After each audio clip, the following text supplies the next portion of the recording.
everyone, PushingUpRoses here, and today we're taking a look at what is considered by many to be the second worst King's Quest title, King's Quest VII, The Princeless Bride. I think there's a lot to like, despite it being a pretty huge departure from its predecessor, King's Quest VI, Air Today Gone Tomorrow.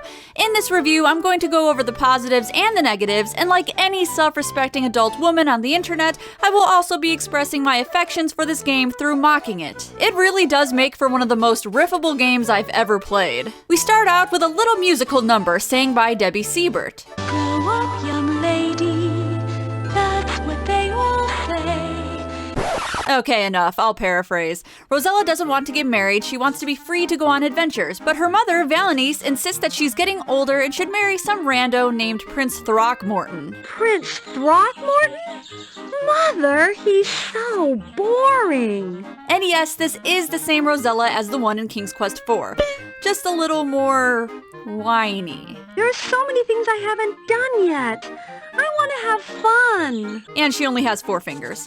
Valanise manages to bore Rosella so much, she decides to jump into a pond. The pond, however, is actually an enchanted portal to other fantastical worlds. The portal is interrupted by a large green hand and Rosella is taken, leaving Valanise to stare in despair with her janky Dorito eyes. You may notice the interface is vastly different than previous King's Quest titles. It's similar to games like Torrent's Passage and Phantasmagoria. There aren't any commands in this game. When your wand sparkles, it means you can look at something, and of course you have your inventory. The game is also separated into chapters which alternate between Valanise and Rosella. Valanise gets tossed into the desert, dismayed that she may have lost her daughter. She has a good cry about it.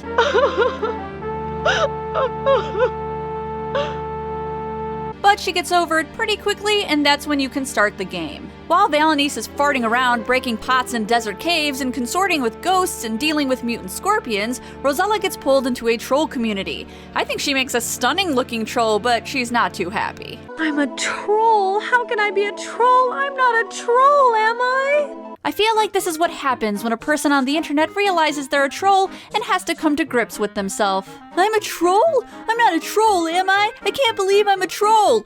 Actually, that's just my opinion, just saying. Now let's get into the meat of the story. This is King Otar, leader of the Volcanics Underground. He wants a wife and chooses Rosella. He turns her into a troll because when you love someone, you change them into what you want them to be, a lesson I learned from Greece.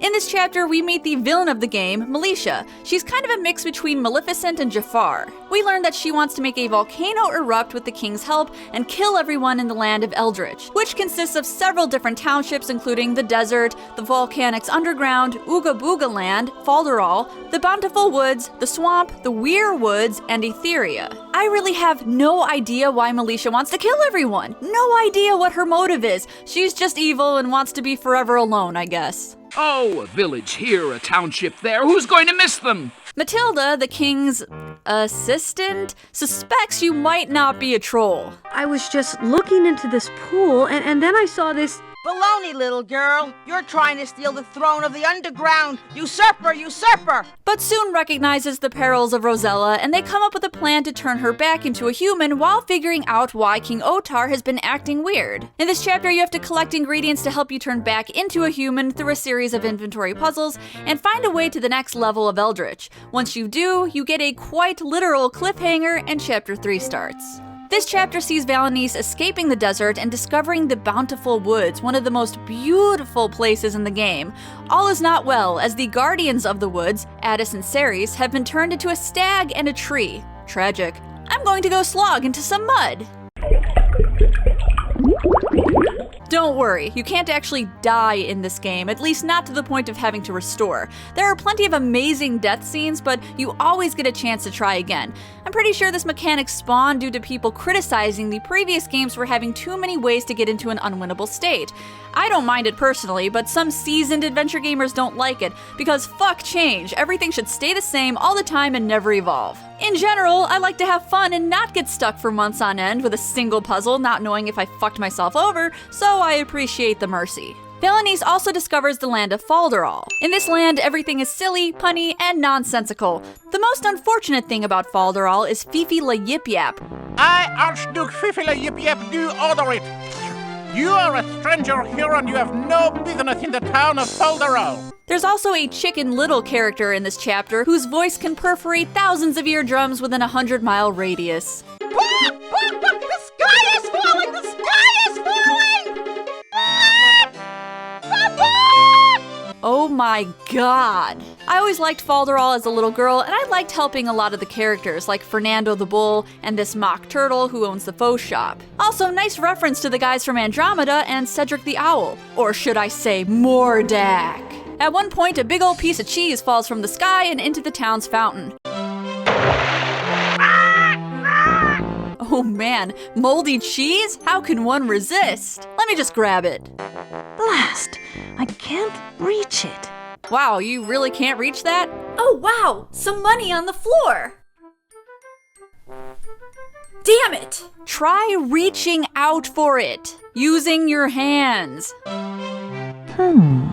Meanwhile, Rosella has made her way to Ugaboo Land where everyone is dead. This is my favorite chapter and setting in the game. I love dead things and I love Tim Burton-esque visuals, even though some of these are pretty blatant. Guess what I have in here, guys? Is it a severed head? A crawling eyeball? Oh yeah, definitely Nightmare Before Christmas. In this part, we actually managed to find the real King Otar, and he helps us on our mission to stop the volcano. Now, I love Ugaboo Land. In fact, I love all the scenery in this game. I praise it for its excellent art direction, animation not included, and I even think that most of the inventory object puzzles really do make sense, but Ugabooga is where some of the design starts to crumble. The puzzles using inventory items themselves are fine to me, but I'm not one to enjoy games that randomly change things depending on when you're on a screen. This elevator is only on the screen sometimes. It is completely plausible that you won't even notice it, causing you to wonder what you should do or how you should get up to the pumpkin house. I don't like that I have to continually check to see if a screen has changed. The worst is when you need to try and enter Melicia's house. You enter it with Rosella and Valanise at different points in the game. If the dog is barking, that means you can't go in without getting killed. This would lead a player to believe that you just can't get into the house or imply that you don't have what you need, even though I did, and I was stuck at this point for a while trying to get it to work. I don't know how I got it to work or what the pattern is supposed to be, but the damn dog finally stopped barking so I could actually complete the puzzle. Despite these things, I found playing through these chapters very fulfilling. Chapter 5 shows Valanise in Ethereia, a heavenly cloud-like kingdom, trying to enlist more help for her mission to find Rosella. Both the music and the backgrounds are gorgeous, despite another BS puzzle involving a harp. You have to use this harp to visit the three fates, and the solution is listening to these fairy things every time you see them. Took me a bit to realize this, but it's a sound puzzle. You replicate the notes the fairies gave you onto this harp, and then you can visit the three fates.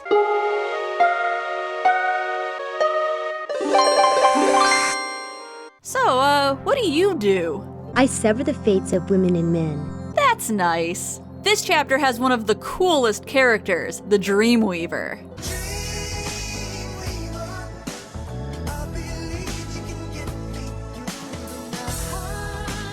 He sounds like this emo, apathetic David Duchovny. I love it. A+ performance. You captured my nightmare in that little thing. How amusing. How irritating. Valanise eventually manages to contact the top of the power chain, King Oberon and Queen Titania. Melicia has ignited the volcano. Yes? See, it's right back there. Maybe if you opened your eyes. The last chapter of this game turns to bullshit. Nothing makes any sense. You end up using some magic device to turn Melicia into a baby, and you reveal the imposter troll is actually Edgar, a character from King's Quest IV, who is also King Oberon and Queen Titania's son somehow. It's a lot of absurd forced writing. It's like they had to wrap this story up fast and not explain any loose ends, but don't worry, they stop the volcano and have a nice chuckle about it. Man, almost burning alive in hot lava is fun! A lot of King's Quest fans don't like this game for a few reasons. Some people think that the characters don't feel quite right. Rosella is a little cringy, and Valanise, well, she does cry a lot. Come to think of it, everyone cries a lot in this game.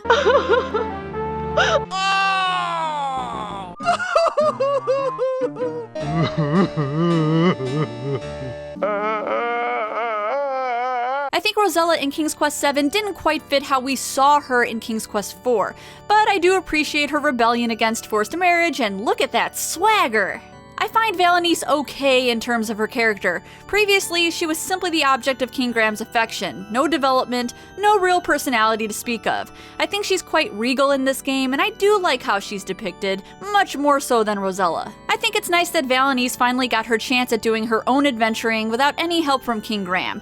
The sound design, however, is a little dubious. There was one point where Rosella gets thrown out of a kitchen in the volcanics underground, and the sound they used made it seem like she was getting thrown off a friggin' cliff.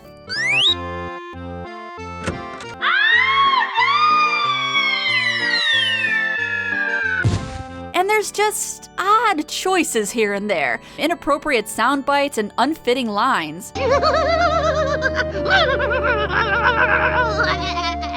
And of course, there's obviously something we can't ignore: the ridiculous animations. It's full of unnatural movements and more weird facial expressions than that one NSYNC video. It just doesn't fit the amazing artwork in this game, and it's pretty laughable. But even with these huge changes from the rest of the series and some questionable design elements, I'm fond of this King's Quest title. It was the first game I bought with my own money, and when I was young, I remember having a great time with it. And the nice thing is I can revisit it and still really enjoy it. The atmosphere is impressive, everything from really cool perspectives and detailed artwork, as shown here with the face on the chair in Melicia's room. That always stood out to me. It may not be a great King's Quest game in people's minds, but I do find it a beautiful fantasy adventure game with a lot to love if you can get past some of its issues. I make fun of it because I really do like it, and it's just one of those games that can halt me out of depression for a little while and take me on a fun little ride. And for that alone, I appreciate it. Even though the plot still makes no sense. Can't win them all, I guess.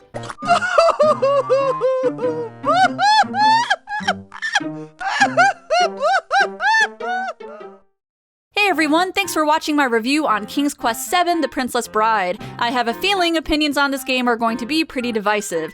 If you want to see another King's Quest review, I have 5 and 6 linked in the annotations. If you want to try to convince me that this is a bad game and I shouldn't like it, well, don't bother, cause I don't fucking care. But I do care about a lot of other things, so you should talk to me about those on my social networks. Thanks again, and see you guys in the next one.